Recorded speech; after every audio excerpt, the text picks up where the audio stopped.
Welcome to real talk with Ramesh Dantu. రాజకీయం అంటే ఒక బురద, కానీ ఇప్పుడు వరదలో బురద రాజకీయం ప్రారంభమైంది. తెలంగాణలో గత 3 రోజుల క్రితం నుంచి కురిసిన భారీ వర్షాలకు తెలంగాణలో 2 ఉమ్మడి జిల్లాలు గజగజ వణికిపోయాయి. వరంగల్, ఖమ్మం జిల్లాలో వర్షం సృష్టించిన విలయం అంతా ఇంత కాదు. వందలాది మందిని నిరాశ్రయులు చేసింది ఈ వరద.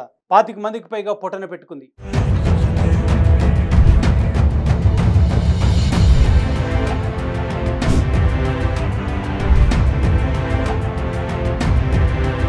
వరంగల్ సమీపంలోని ఇంటికన్న వద్ద రైల్వే లైన్ పూర్తిగా కొట్టుకుపోయి ఉత్తర దక్షిణ భారతదేశాలకు 5 రోజుల పాటు రైల్వే కనెక్టివిటీ దెబ్బతింది.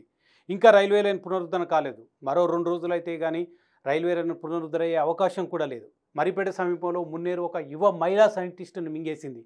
కూతుర్ని విమానాశ్రయంలో డ్రాప్ చేయడానికి వెళ్ళిన తండ్రి కూతురు మున్నేరులో మునిగిపోయారు. వేలాది ఎకరాల్లో పంట నష్టం, రోడ్ల ధ్వంసం, చెరువులు కుంటలు పూర్తిగా తెగిపోయాయి. ఖమ్మం, ప్రకాష్ నగర్లో మున్నేరు సృష్టించిన విలయంతో వందలాది కుటుంబాలు అతలాకుతలమయ్యాయి. కట్టుబట్టలు తప్ప ఏమీ మిగల్లేదు. అధికార యంత్రాంగం చాలా వరకు రెస్క్ చేయగలిగింది. వరదల్లో చిక్కుకున్న వందలాది మందిని కాపాడింది ప్రభుత్వం. ముఖ్యమంత్రి రేవంత్ రెడ్డి స్వయంగా ఆయన మంత్రివర్గ సహచరులతో రంగంలోకి దిగారు. వరద బాధితులను స్వయంగా కలుసుకొని వాళ్ళ సమస్యలు విని సహాయం చేస్తామని హామీ ఇచ్చారు. మృతుల కుటుంబాలకు 5 లక్షల చొప్పున సహాయం చేస్తామన్నారు. వరదతో నష్టపోయిన కుటుంబాలకు 10,000 రూపాయల చొప్పున సహాయం చేస్తామని కూడా ప్రకటించారు. ఇది తక్షణ సహాయం మాత్రమే అని చెప్పారు. ఈ సందర్భంగా విపక్షాలపై తీవ్ర విమర్శలు చేశారు సీఎం రేవంత్. ప్రధానంగా కేటీఆర్ని టార్గెట్ చేశారు. అమెరికాలో ఉండి వరద సహాయంలో ప్రభుత్వం వైఫల్యం చెందినట్టు కేటీఆర్ చేసిన కమెంట్ను ప్రస్తావిస్తూ సీఎం రేవంత్ రెడ్డి ఇటు కేటీఆర్ను అటు ప్రతిపక్ష నేత కేసీఆర్ను కూడా చురకలంటించారు. వరద బాధితుల దగ్గరికి ప్రతిపక్ష నేత ఎందుకు రాలేదని ప్రశ్నించారు. కేటీఆర్ 10 ఏళ్ల పాటు దోచుకున్న 1,000 కోట్ల రూపాయలు 1,000-2,000 కోట్లు బాధితులకు ఇవ్వాలని డిమాండ్ చేశారు. ఇదే క్రమంలో బీఆర్ఎస్ కూడా ఎదురుదాడికి దిగింది. కొంప గోడు కోల్పోయి వరద బాధితులకు ప్రభుత్వం ఇచ్చే సహాయం ఏపాటికి సరిపోదన్నారు. బీఆర్ఎస్ నేతలు ఈ సందర్భంగా వరద బాధితులను పరామర్శిస్తూనే ఇంకొక వైపు రాజకీయ విమర్శలకు దిగారు. వరద ముప్పును పసిగట్టి ప్రజల్ని హెచ్చరించడంలో విఫలం చెందడం వల్లే భారీ ఎత్తున ప్రాణ నష్టం జరిగిందని ఆరోపించారు బీఆర్ఎస్ నేతలు. ఇది ముమ్మాటికి ప్రభుత్వ వైఫల్యమే అంటూ దాడి చేశారు. బీఆర్ఎస్ నేత హరీష్ రావు బృందం ఖమ్మం పర్యటన సందర్భంగా రేవంత్ రెడ్డి ఆరోపణలకు గట్టిగానే కౌంటర్ ఇచ్చారు. హరీష్ పర్యటన సందర్భంగా ఖమ్మంలో తీవ్ర ఉద్రిక్త పరిస్థితులు చోటు చేసుకున్నాయి. హరీష్ రావు, పువ్వాడ అజయ్ ప్రయాణిస్తున్న కారుపై కాంగ్రెస్ కార్యకర్తలు రాళ్లతో దాడి చేశారు. కార్ల అద్దాలు ధ్వంసం చేశారు. వరద బాధితులను ఆదుకోవలసిన ప్రభుత్వం, కాంగ్రెస్ కార్యకర్తలు బాధితులను ఓదార్చాల్సింది పోయి బీఆర్ఎస్ కార్యకర్తలు, నేతలు విమర్శలకు దిగి రోడ్డుపైనే కొట్టుకుని వరద బాధితులను గాలికి వదిలేశారు. వరదతో ఇరు పార్టీలు బురద రాజకీయం చేశారు. ప్రభుత్వం బాధితులను ఆదుకోవాలి, ప్రతిపక్షం బాధితులకు సహాయం అందే విధంగా గట్టిగా ప్రయత్నం చేయాలి. ఈ వరద రాజకీయంలో కొసమెరుపు ఏంటంటే సీఎం రేవంత్ రెడ్డి నిన్న కేసీఆర్ను ఉద్దేశించి మాట్లాడుతూ ఏపీలో ప్రతిపక్ష నేత జగన్ వరద బాధితులను పరామర్శిస్తుంటే తెలంగాణలో ప్రతిపక్ష నేత ఫామ్ హౌస్కు పరిమితమయ్యాడని విమర్శించారు.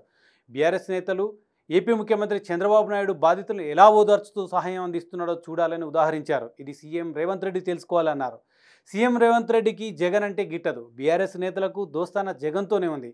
చంద్రబాబు నాయుడు అంటే బీఆర్ఎస్ నేతలకు గిట్టదు. ఇలా భిన్న ధృవాలు కలిగిన కాంగ్రెస్ పార్టీ బీఆర్ఎస్లు ఒకవైపు జగన్ బాధితుల పక్షాన నిలుస్తున్నట్టు సీఎం రేవంత్ రెడ్డి కితాపిస్తే చంద్రబాబు నాయుడు బాగా పనిచేస్తున్నారని క్రెడిట్ ఇచ్చారు బీఆర్ఎస్ నేతలు. ఇది వరదలో బురద రాజకీయంలో భాగమే. ఏది ఏమైనా అధికార విపక్షాలు ఇద్దరు సమిష్టి బాధ్యతగా సర్వం కోల్పోయిన బాధితులకు న్యాయం చేయాల్సిన అవసరం ఉంది. కానీ బాధితుల పక్షాన నిలబడవలసిన 2 పార్టీలు కూడా బాధితుల పక్షాన నిలవకుండా వరద పేరుతో బురద రాజకీయం చేస్తున్నాయి. ఒక ఖమ్మంలోనే కాదు, మిగతా తెలంగాణ జిల్లాలో భారీగా పంట నష్టం జరిగింది. రైతులకు కనివిని ఎరగని రీతిలో నష్టం జరిగింది. ఆ నష్టం అంచనా వేయాల్సిన అవసరం ఉంది.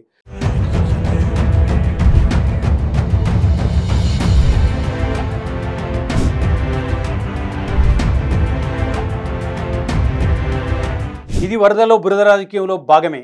ఏది ఏమైనా అధికార విపక్షాలు ఇద్దరు సమిష్టి బాధ్యతగా సర్వం కోల్పోయిన బాధితులకు న్యాయం చేయవలసిన అవసరం ఉంది. ఆ అవసరాన్ని 2 పార్టీలు కూడా విస్మరించాయి.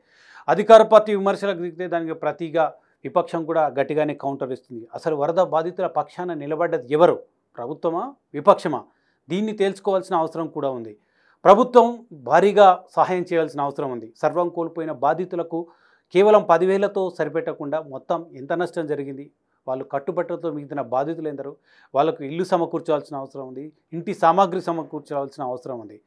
బాధితులకు సరైన న్యాయం జరిగే విధంగా విపక్షం కూడా పోరాటం చేయాలి. క్షేత్రస్థాయిలో పోరాటం చేయాలి. క్షేత్రస్థాయిలో పోరాటం చేసేటప్పుడు అనేక ఆటుపోట్లకు కూడా గురికావాల్సి వస్తుంది. ఇటు కాంగ్రెస్కి సంబంధించిన పార్టీల నేతలను కూడా నిలదీస్తున్నారు క్షేత్రస్థాయిలో. అదేవిధంగా బీఆర్ఎస్ నేతలు కూడా బాధితుల పక్షాన్ని నిలబడి బాధితులకు పూర్తిగా సహాయం అందే వరకు పోరాడవలసిన అవసరం ఉంది. వరద పేరుతో బురద రాజకీయం చేసుకోవడం మూలంగా రెండు పార్టీలకు ప్రయోజనం కలుగుతుందే తప్ప బాధితులకు మాత్రం ఏమాత్రం ప్రయోజనం కలగదు. ఈ సత్యాన్ని రెండు పార్టీలు కూడా గమనించాల్సిన అవసరం ఉంది.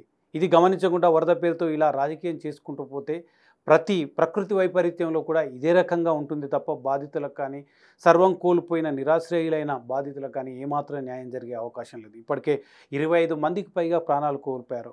ఈ అన్నిటికీ మించితే ఖచ్చితంగా వరద, వర్షం ఈ రెండు వచ్చినప్పుడు ముందు జాగ్రత్త చర్యలు తీసుకోవాల్సిన అవసరం, గురుతరమైన బాధ్యత ప్రభుత్వం మీద కూడా ఉంది. వాతావరణ శాఖ ముందు హెచ్చరికలు చేసిన నేపథ్యంలో ఎక్కడ వర్షం ఎక్కువ కురిసే అవకాశం ఉంది, ఒకవేళ కురిస్తే ఆ ప్రాంతాలను ఏ విధంగా అలర్ట్ చేయాలి, లోతట్టు ప్రాంతాల్లో ఉన్న ప్రజలు ముంపుకు గురి కాకుండా ఏ విధంగా ఇతర ప్రాంతాలకు తరలించాల్సిన అవసరం ఉందనేది కూడా గమనించవలసిన అవసరం ఉంది. ఇది చేయకుంటే ఈ విధంగా వరదలో ప్రాణాలు కోల్పోతూనే ఉంటారు, బాధితులు నిరాశ్రయులు అవుతూనే ఉంటారు. ఇక ప్రభుత్వాలు కేవలం ఆర్థిక సహాయం చేసినంత మాత్రాన ఆ కుటుంబాలకు ఒరిగేది ఏం లేదు. సో ఇది గుర్తించి ప్రభుత్వం గురుతర బాధ్యతగా బాధితుల పక్షాన్ని నిలబడాలి, భారీ సహాయం చేయాల్సిన అవసరం ఉంది. విపక్షం కూడా బాధితుల పక్షాన నిలబడి పోరాటం చేసి వాళ్ళకు సహాయం అందరూ కూడా పోరాటం చేయాల్సిన అవసరం ఉంది. రాజకీయాలను పక్కకు పెట్టి రెండు పార్టీలు అధికార పక్షం, విపక్షం కూడా ఆ అవసరాన్ని గుర్తెరిగి బాధితుల పక్షాన నిలిచినప్పుడే అసలైన న్యాయం జరుగుతుంది. Thank you.